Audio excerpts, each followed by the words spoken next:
Here we go, yo.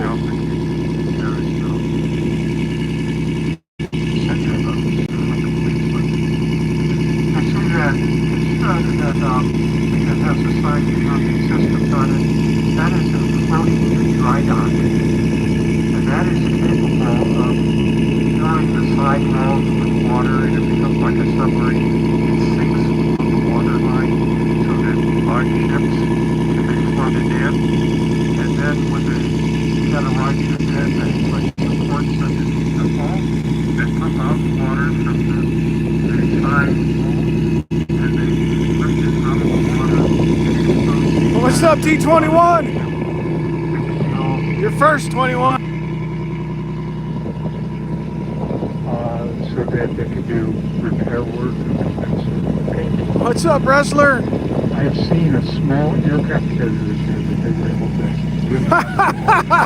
It's an empty boat. I'm on a pirate ship. And right across from us, there are two guided missile destroyers. Quick! It's got a John Deere diesel in it. John Deere, motherfucker. Hell yeah. John Deere rolling coal.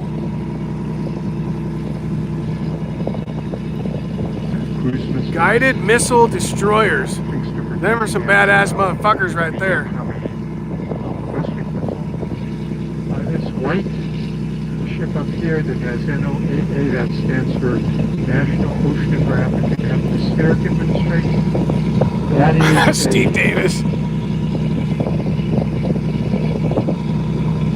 Oceanographic Research Vessel.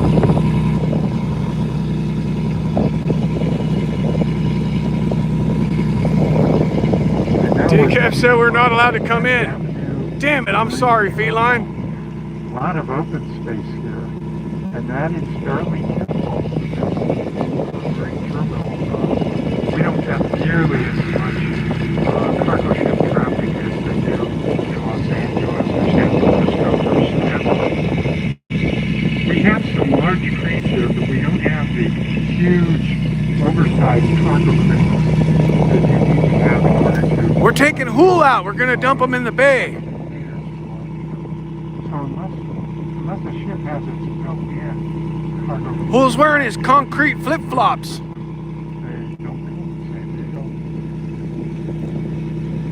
We got a lot of break off of the cargo. That's things that don't fit into cargo containers. It's like windmill farms. And there are several windmill farms for harvesting wind power. And those Oh shit! plants where we have that flat area here. Windmill towers and windmill manways.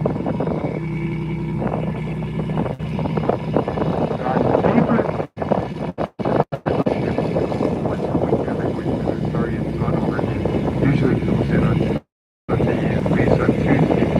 We got the weekly banana boat. Banana boat, Hool. There you may see cargo containers. America, Hool. And they had that. I hope so, Anthony. I hope so. So they can grab a cargo container, lift it up, take it sideways, pass the end of the ship, and drop it down right into the bed of a tractor trailer. Tractor trailer trucking, Hool. There's the banana boat. Quick, there's the banana trailers. From far countries, Costa Rica. That's where the goddamn bananas come from. That's cool. It's raining pretty good now. Not good. Not good, man. I'm getting wet. Real wet.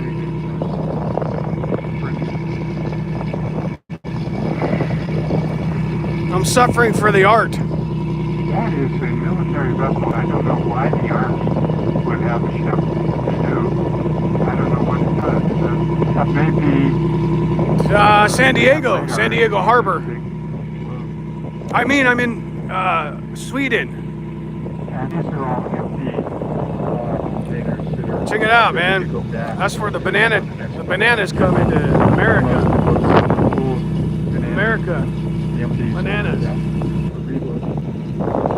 What's up? Altogether, Joel, like you said, about 85 million bananas per month. A lot of bananas. 85 million per month. Banana anywhere on this side of the Mississippi River that takes care of this port right here. All of our bananas. The background is some minor commercial centers.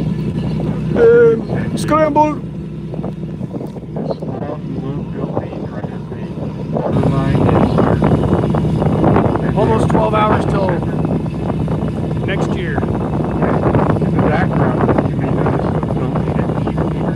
It almost looks like an observatory or a planetarium. Actually, that's just an architectural feature of the San Diego. Oh yeah, I'm gonna get drunk tonight. Probably. And now we're coming up on Embarcadero Park South. This was built entirely on landfill, this park that we're seeing by. And in fact, if you look back at the Coronado fitness space, that was built entirely on landfill. Where did all that landfill come from? And why did they places along the waterfront? Well, it turns out that San Diego is an estuary bay, meaning that several different rivers flowed into it, and they brought not just fresh water, but also mud and rock and silt. And as a result, San Diego Bay was pretty shallow, and the Navy couldn't come into San Diego for a long time because the bay was too shallow. All those aircraft carriers need water that's at least 40 feet deep for their running ground. And the average depth of the bay here was only about 20 to 25, 30 to 35 feet. It's in that range of 20 to 35 feet. And that will be a formula. The aircraft carriers tried to come into San Diego, so they dredged out a deep channel. All those speedboats would run aground. So the Navy began a program of digging out a deep channel that the larger ships could come through. And then when they dug out the channel, they had all this extra landfill. And they strategically placed that landfill. One of the places was back at the Coronado Amphibious Base. That base was built entirely on landfill during World War II. Amphitheater. Embarcadero Park. That is where the San Diego Symphony plays its summer concert. Symphony Hall. That it also was built entirely on land, dredged up from the bottom of the bay. And that's made it possible to have waterfront access so people from San Diego can come down here and look out on the water, and have land would otherwise be way, way too expensive. Hotels. What was that? We just dumped Hool. We just dumped Hool in the harbor. You seen it?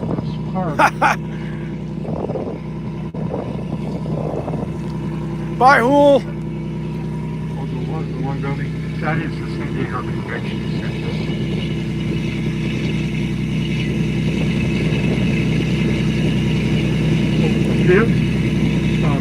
That is a fishing pier. And people can come down and they can go fishing here. And you can actually eat the fish if you catch them out of San Diego Bay now, which you could not do when I was your age. San Diego Bay used to be badly polluted. Navy ships used to dump sewage right into the bay. Those shipyards used to dump toxic chemicals, hazardous chemicals into the bay. And during the 1960s, early 1970s, Congress passed a law with the Clean Water Act of Clean Air. And the city and the Navy and the civilian shipyards got together and they decided to work together to clean up. And as a result, before there were seals and sea lions hitting fish out of the bay, first of all, there wouldn't be many fish because they would all die from the toxic chemicals. But if you did eat it, you would turn radioactive and die of cancer. So there used to be unsafe to swim in the water, unsafe to But now, Hool, it looks like Sweden, Hool. cleaning up Looks like Sweden. Well, as you can see, that is my lovely Gothenburg, stuff like that.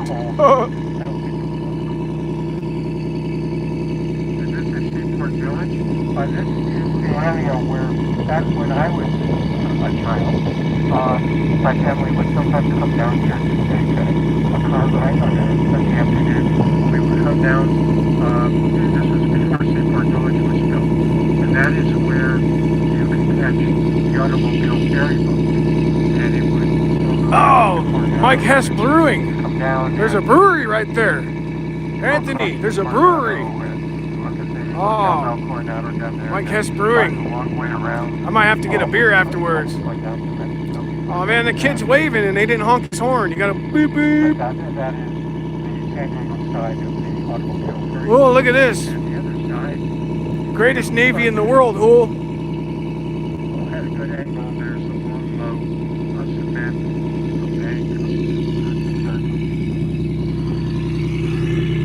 Now when you did come here to catch a ferry boat, you had to hold your nose and roll up the car windows and kind of try not to inhale because there used to be some fish cannons, tuna fish cannons.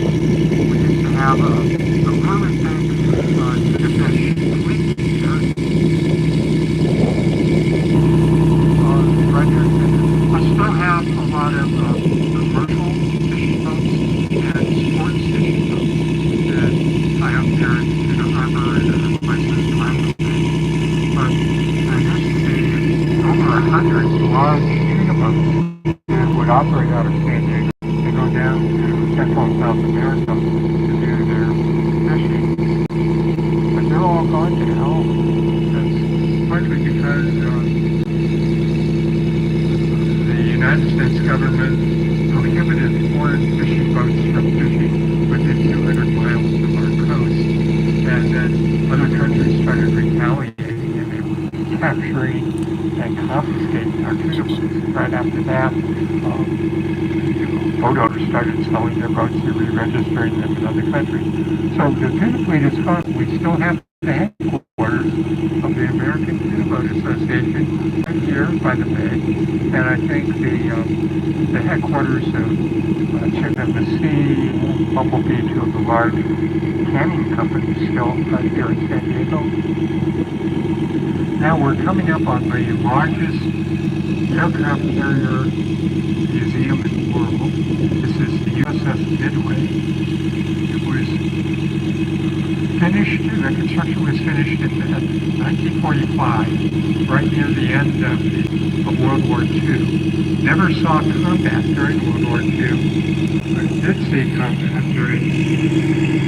I feel like I time traveled somehow. It was finished at the end of World War II. It saw combat during the Vietnam War and the first Persian Gulf War. That big statue with the sailor kissing the nurse is a copy of something that the American magazine, Life magazine, had a picture like that right at the end of World War II when everyone was celebrating in the streets in World War II. Now, when this aircraft carrier was built, it did not have that extension, the wide flight deck that it has now. That was added.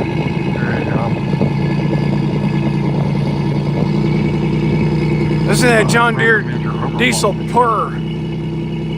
And all the modern large carriers have that extended flight deck area that makes it possible for aircraft that are coming in to land on the wide deck, and for departing aircraft be launched off of the bow, this front end. Steam catapult that can take an airplane from a standstill, not going anywhere, and in 2 or 3 seconds, the catapult pushes the airplane along and shoots it out the tip of the ship at 165 miles per hour, real rapid increase in speed. But those aircraft carriers always have to be sailing against the wind whenever they're either landing or launching airplanes because they need the extra lift from the wind coming up and south. So they stay into the wind, go against the wind at full speed, about 30 miles per hour, to add extra lift so that when a plane takes off, it doesn't, as soon as it's past the end of the deck, it doesn't drop into the water, but has enough to keep up and gets up to full speed.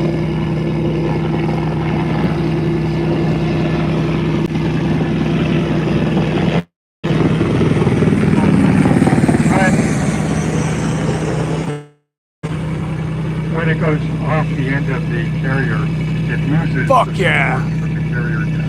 And it usually... Yeah, I'm gonna tour the Midway. But if it has I'm gonna tour the Midway after this. and enough wind to it, Yep. then it won't drop into the Fuck water. yeah, I am.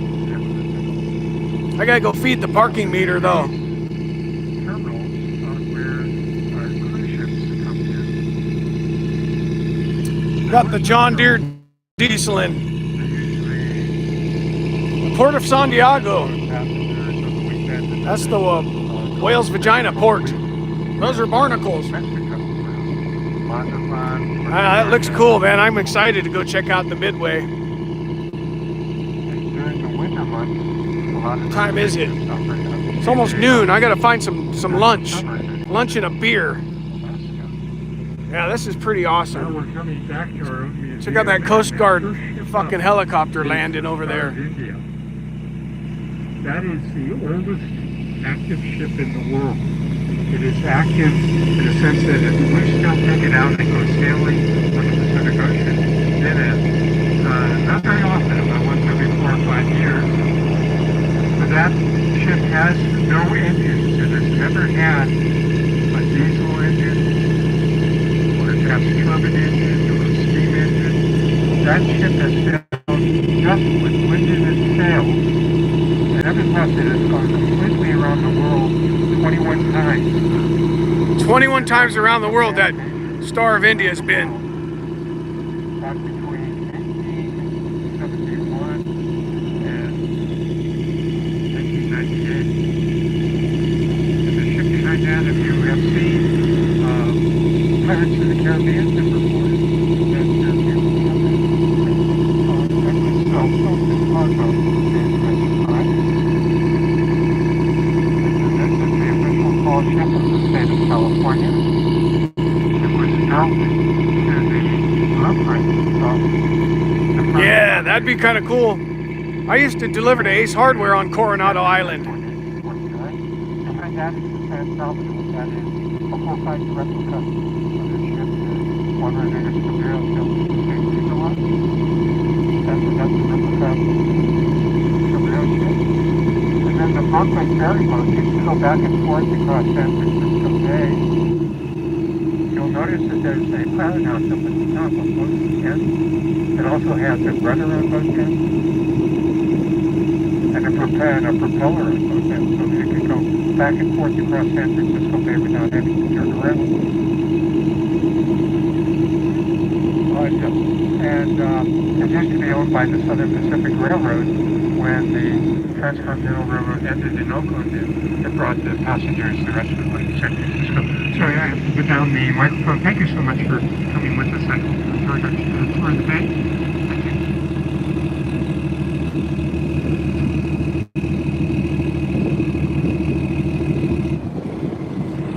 All right, I gotta put down the phone. I gotta. This was awesome. This was awesome.